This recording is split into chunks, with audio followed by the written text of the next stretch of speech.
அதிர்ச்சியூட்டும் மாற்றங்கள். இதே நேரத்தில் ராஜகுமார் ரேட்டி மற்றும் அவரது கூட்டாளிகள் அர்ஜுனின் செயல்பாடுகளை தொடர்ந்து கவனித்து வந்தனர்.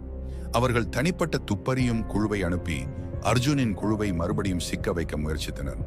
முக்கியமான அடுத்த கட்டம் ஆவணங்களை நீதிமன்றத்தில் சமர்ப்பிக்க எதிர்பார்க்கப்படும் நாள் வந்தது. ஆனால் அந்த நாளில் ஜானகிராமனின் வீட்டில் ஒரு மர்மமான தாக்குதல் நிகழ்ந்தது. அவர் அதிலிருந்து தப்பியிருந்தாலும் அவர்கள் ஆவணங்களை திருட முயற்சித்தனர். அர்ஜுனும் அவரது குழுவும் இந்த ஆபத்துக்களை எதிர்கொண்டு அந்த ஆவணங்களின் மூலம் உண்மையை நாட்டிற்கு வெளிக்கொணருமா, அல்லது இந்த சதியின் சாயல்கள் அவர்களை மூழ்கடிக்குமா? அவர்களின் பயணம் உண்மையின் பயிற்சியாகவும் அவர்களின் துணிச்சலின் பரிசோதனையாகவும் தொடர்கிறது. நம்பிக்கையுடன் எதிர்கொள்ளும் நெருக்கடிகள். அர்ஜுனின் குழுவின் வாழ்வில் மறுமொழியாகும் தாக்குதல்களும் ஏமாற்றங்களும் அதிகரித்திருந்தாலும் அவர்களின் உற்சாகம் குறையவில்லை. ஜானகிராமன் நீதிபதி தாக்குதலில் இருந்து தப்பிய உடனேயே அர்ஜுனின் குழுவுடன் தொடர்பு கொண்டார். இந்த ஆவணங்கள் வெறும் சதிகளை காட்டுவதல்ல, இது நமது ஜனநாயகத்தின் அடிப்படைகளை பாதுகாப்பது போன்றது. உங்களுடைய உதவியின்றி இது முடியாது என்று அவர் தெரிவித்தார். கடவுளின் ஆலயத்தில் மறைமுக அமைப்பு.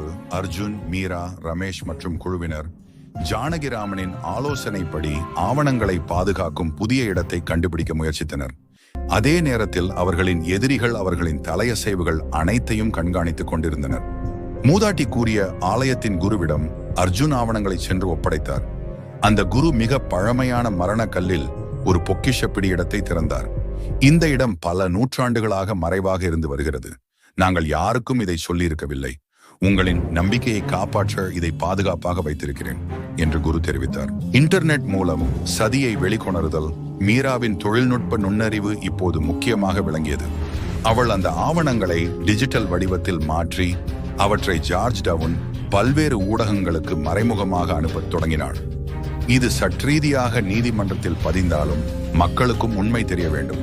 நமது முன்னோர்களின் சுதந்திரத்திற்காக போராடிய வரலாற்றை எந்த சதிகளும் அழிக்க முடியாது என்று மீரா கூறினார்.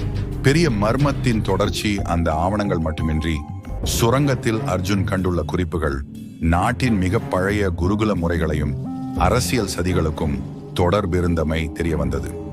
ஒரு குறிப்பிட்ட ஆவணத்தில் கல்கி என்று ஒரு பெயர் பொறிக்கப்பட்டு ஒரு சிக்கலான குறியீட்டுடன் இடம்பெற்றிருந்தது. இந்த பெயர் என்ன? அர்ஜுன் தாத்தாவிடம் கேட்க அவர் மிகவும் நிதானமாக, கல்கி என்பது நமது மரபு வழி தத்துவத்தை மையமாக கொண்டு உருவாக்கப்பட்ட ஒரு இயக்கம். அது உண்மையின் அடிப்படையில் சமுதாயத்தை மீண்டும் உருவாக்கும் முயற்சி.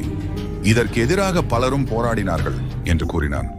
புதிர் உருவாகும் முன்புரைகள். அர்ஜுன் அந்த குறியீட்டை ஆராய்ந்து பழமையான ஒரு கோவில் நகரமான தஞ்சாவூர் காட்டிய காடுகள் அருகே உள்ள குகையை கண்டறிந்தார்.